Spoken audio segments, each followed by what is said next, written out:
I got pregnant by my husband's brother and thought I could keep it a secret until the baby was born.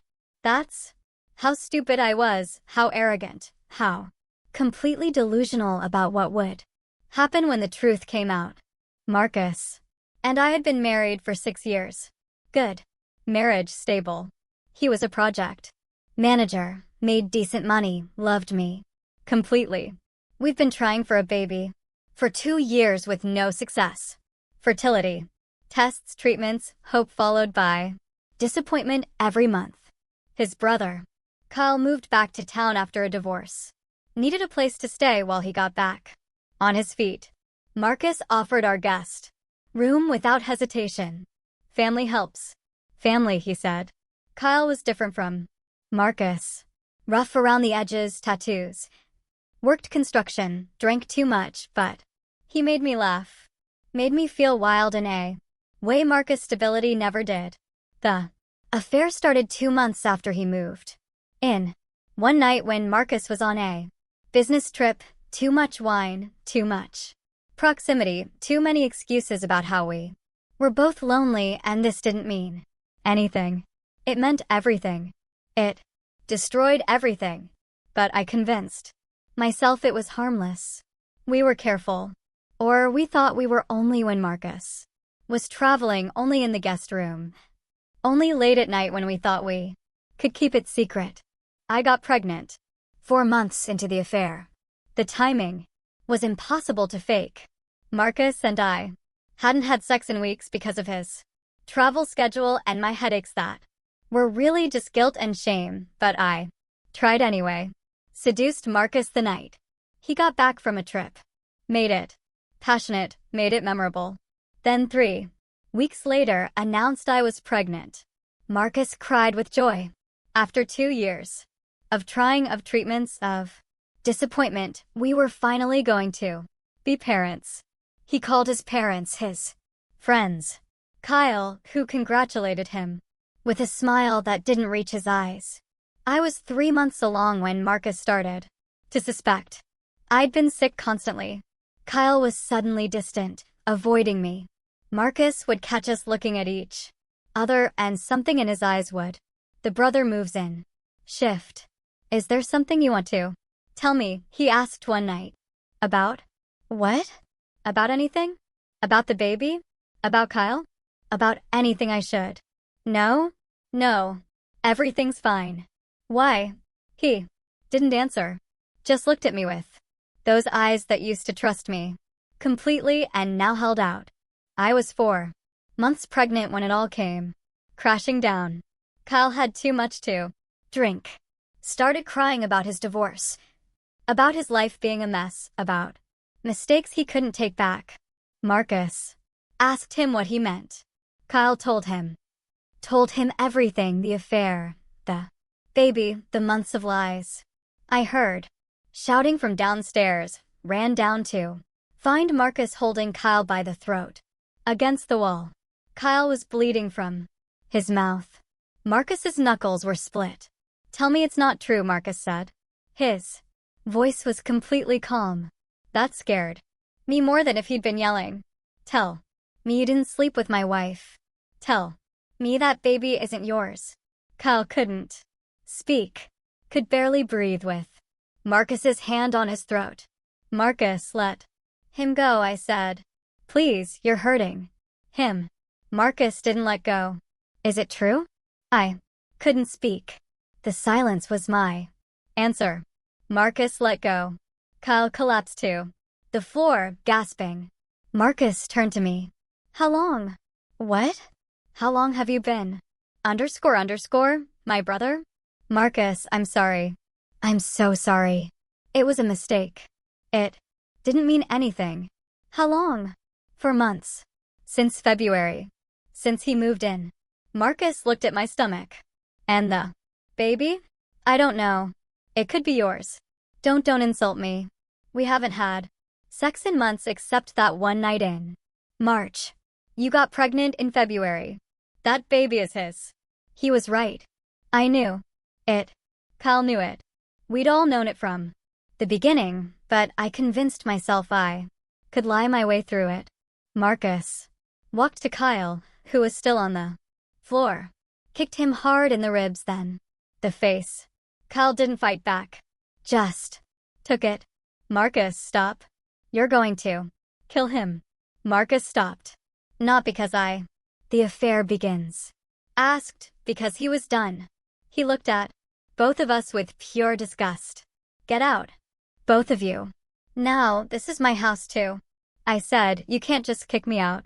Actually, I can. House is in my name. Bought it before we got married. You have no claim. Neither does he. Get out of my house. Where am I supposed to go? I don't care. Hotel, Kyle's place, the street, anywhere but here. I'm 4 months pregnant with your brother's baby and you're throwing me out.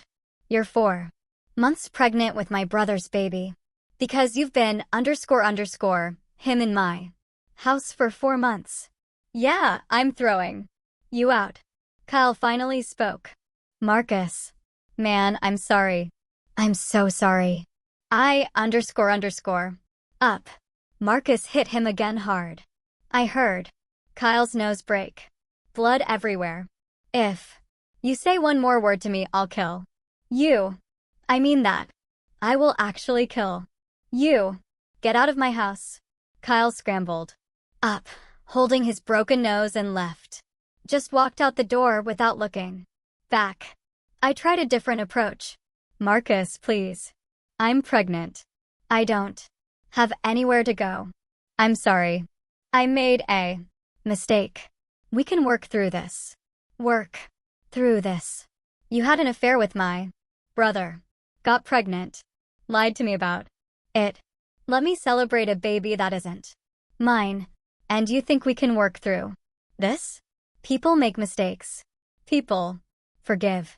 People don't __ their husband's brother for 4 months and then expect forgiveness. What about the baby? Your niece or nephew? You're going to abandon an innocent child.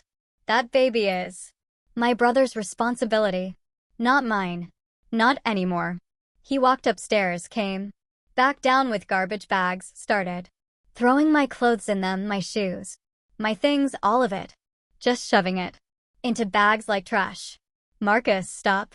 Please, let's talk about this. Let me explain. Explain what? How my brother's dick ended up inside you? How you lied to my face for months? How you let me think I was going to be a father?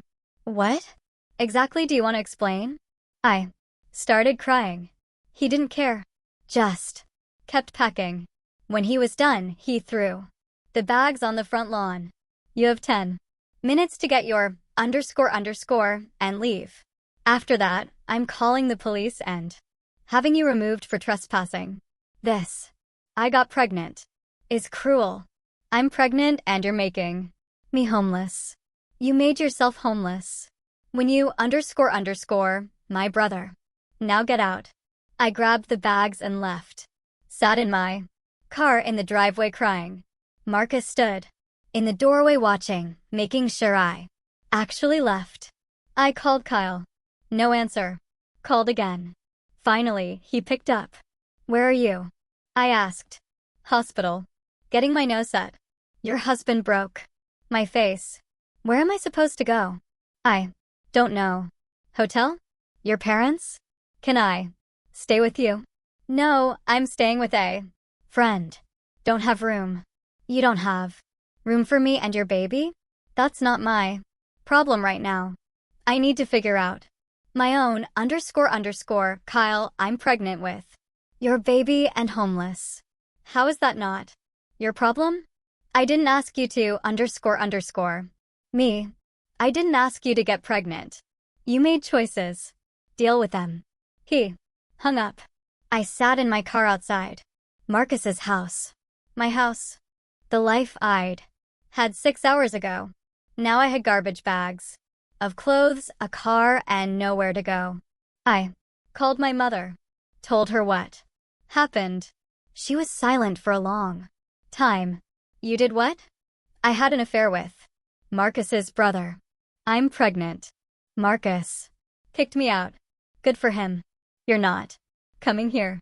Mom, I'm pregnant and homeless. You're pregnant and homeless. Because you made terrible choices. You don't get to escape consequences by running home to mommy. Where am I supposed to go? I don't know, but not here. Your father would disown you. Hell, I'm not sure I haven't already. She hung up. I drove to Kyle's apartment, banged on the door. His friend answered, Kyle here. No. And he said you might show up. Said to tell you he's not interested in playing house. Figure you're __ out. Door closed. In my face. I spent that night in a motel. $60 I couldn't afford. Laid on the bed surrounded by garbage bags and realized I destroyed everything in 4 months. My marriage, my home, my relationship with my family, everything. The next morning, Marcus's lawyer called. Divorce papers were being filed. I'd be served within 48 hours. He was requesting the marriage be annulled based on fraud. The pregnancy by another man counted as fraud. Can he do that? I asked the lawyer.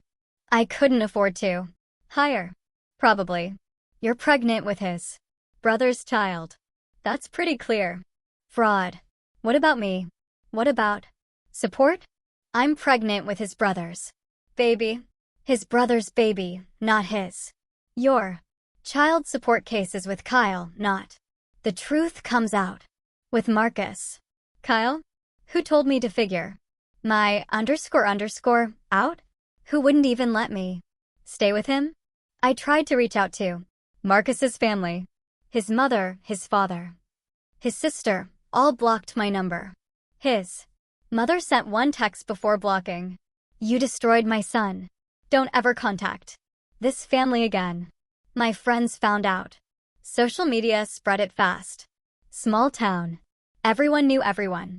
The woman who cheated on her husband with his brother. Who got pregnant? Who got kicked out? They all chose Marcus. Every single one. I went from having a life to being completely alone in 48 hours.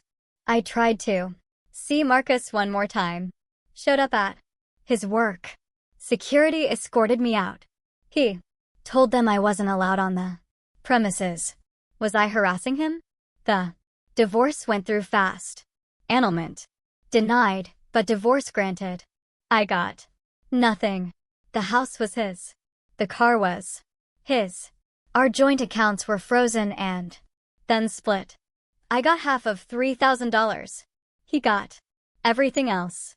Kyle's family cut him off, too. His parents disowned him for betraying his brother. His sister wouldn't speak to him. He lost his job. Word had spread about what we'd done. He blamed me. This is your fault. You came onto me. You kept it going. Now my whole family hates me. We both did this. No, you did this. You were married. I was just your escape plan. And now we're both __ he moved out of state. Left me his new address for legal purposes. Child support court when the baby was born, but that was it. No support, no relationship, nothing. I was 5 months pregnant, broke, homeless, and completely alone. I'm sitting in a homeless shelter writing this on a borrowed phone. My daughter is sleeping on a cot next to me. She's 2.5, doesn't know her father barely, knows her mother. The pregnancy was hell. No insurance, no money. Public clinics and charity care. I was 7 months along when I got evicted from the motel for non-payment. Spent my last trimester in my car. Gave birth in a public hospital alone. No one came. Not Kyle, not Marcus, not my family, just me. And the hospital social worker who asked if I had somewhere to go with the newborn. I didn't.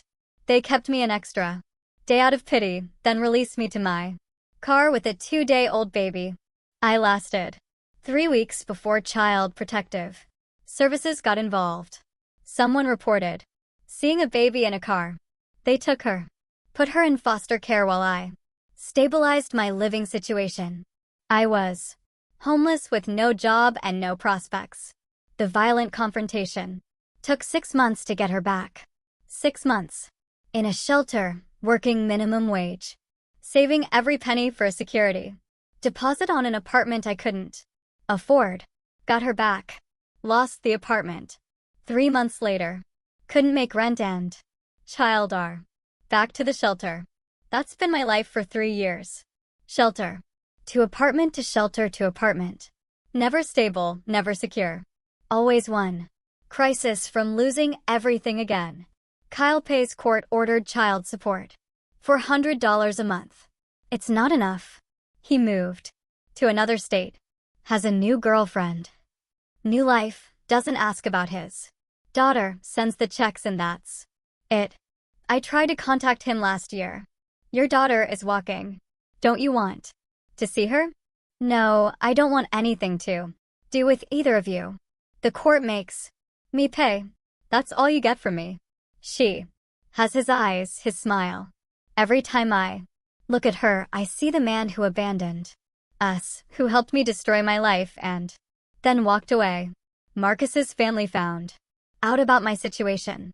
His mother called me. First time in 3 years. You're homeless with a toddler sometimes. We're in a shelter right now. It's better than the car.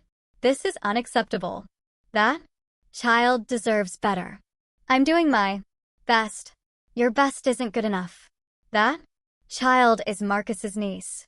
She's family. Marcus made it very clear she's not his family. She's Kyle's daughter. She's our grandchild whether Marcus likes it or not. His mother started visiting, bringing things for the baby. Clothes, toys, diapers, things I couldn't afford. She pushed Marcus to forgive me too. Help. That baby is innocent. She's your niece. You can't abandon her. Marcus's response was clear. I didn't abandon her. Her mother and father did. I have no relationship with either of them. I don't want one. Stop asking. His father tried. Son, I understand you're hurt, but that child needs help. Her mother is homeless. Her mother destroyed our family. Destroyed me. I don't care what her situation is. I don't care about her or her daughter. Stop bringing this to me. His sister tried. Marcus, please. Just help them get into an apartment. Help them stabilize for the baby's sake. No. That's all he'd say. No. Cold. Kicked out and homeless.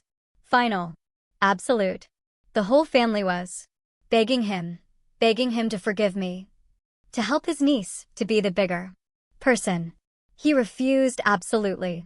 Completely. 3 years of his family begging and he never wavered. I saw him once at a grocery store. He was with a woman, beautiful, successful looking, smiling. They were shopping together, looking happy. He saw me, saw my daughter in the cart, looked right through us like we weren't there, kept walking. His girlfriend asked him something. He shook his head. They laughed about something. I stood there, watching the life I could have had walk away. I tried to approach. He saw me coming, turned around, walked the other way. His girlfriend looked confused. He didn't explain, just left. I stood in the middle of the grocery store with my daughter, wearing clothes from the donation bin, using food stamps, and watched the man I'd been married to walk away from me for the final time. His mother called me crying. I begged him again. Begged him to just help you get an apartment. He said no. He said, you made your choices and he's made his. He's never going to help you. He's never going to forgive you. I know. I'm sorry. I tried. We all tried. He won't budge. It's okay. I don't deserve his forgiveness anyway. And I don't. I destroyed him. Destroyed his trust. Destroyed his family. Got pregnant with his brother's baby and lied about it to his face. He broke Kyle's face that Night. Broke his nose, cracked his ribs. Kyle had to get surgery. Marcus could have been charged with assault. Kyle didn't press charges, said he deserved it. Marcus cut off his entire family for 6 months after they started helping me. Wouldn't speak to them, wouldn't see them. They had to choose between their son and their granddaughter. Eventually, he let them back in with one condition. Don't ever mention me with a baby to him again.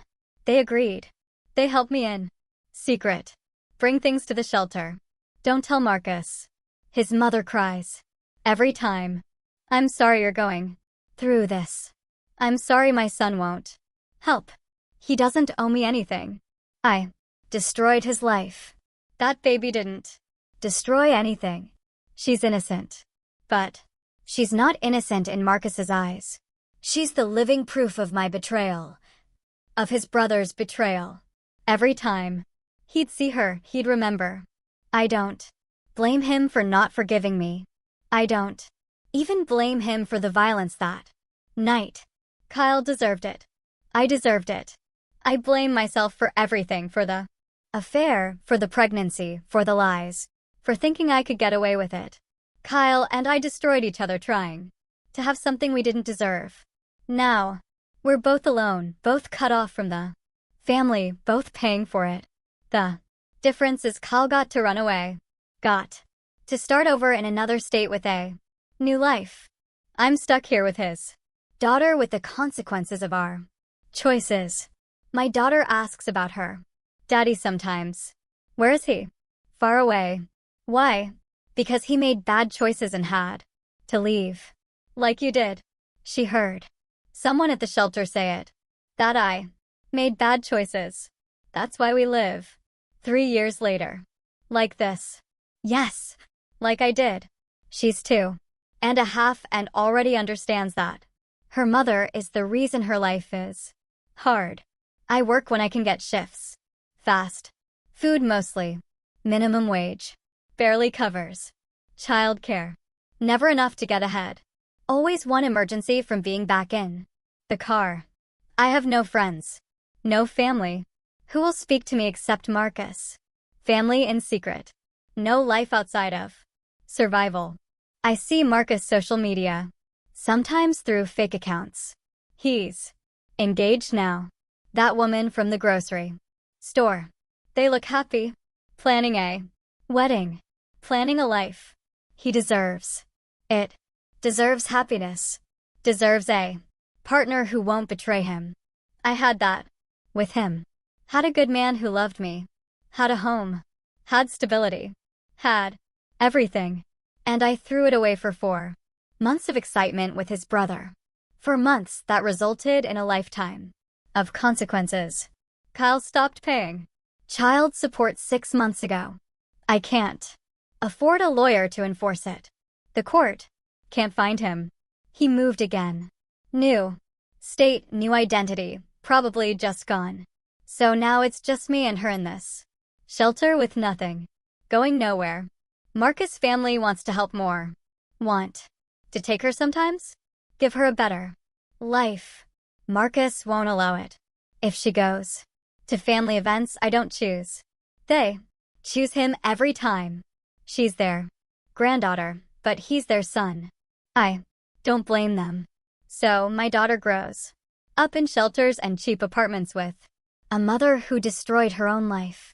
And nobody helps because the one person who could help won't. And he shouldn't. I made my choices. I cheated. I got pregnant. I lied. This is what I deserve. But she didn't deserve this. She didn't ask to be born from betrayal. Didn't ask for a father who abandoned her and an uncle who hates that she exists. She deserves better than me. Better than this life. But she stuck with it. Stuck with me, and I can't even give her the basics. 3 years. 3 years since Marcus kicked me out. 3 years of shelters and struggle. 3 years of his family begging him to help. And him refusing. He will never forgive me. Never help me. Never acknowledge my daughter. And I can't even be mad about It because I did this. All of it. I had a husband who loved me, a home, a future, and I traded it for an affair with his brother. Now I have nothing and he has everything, and that's exactly what we both deserve. My daughter is stirring. She'll wake up soon in this shelter. Ask for breakfast, I can barely. His family begs him. Afford. Start another day in a life I condemned her to. This is what cheating costs. Not just a relationship. Everything. Everyone forever. And 3 years later I'm still paying. And I'll be paying for the rest of my life. Marcus moved on. Kyle moved on. My family moved on. Everyone moved on. Except me. I'm stuck here in this shelter with this child with these consequences because I cheated with my husband's brother and thought I could get away with it. I couldn't. I didn't. And now this is my life forever.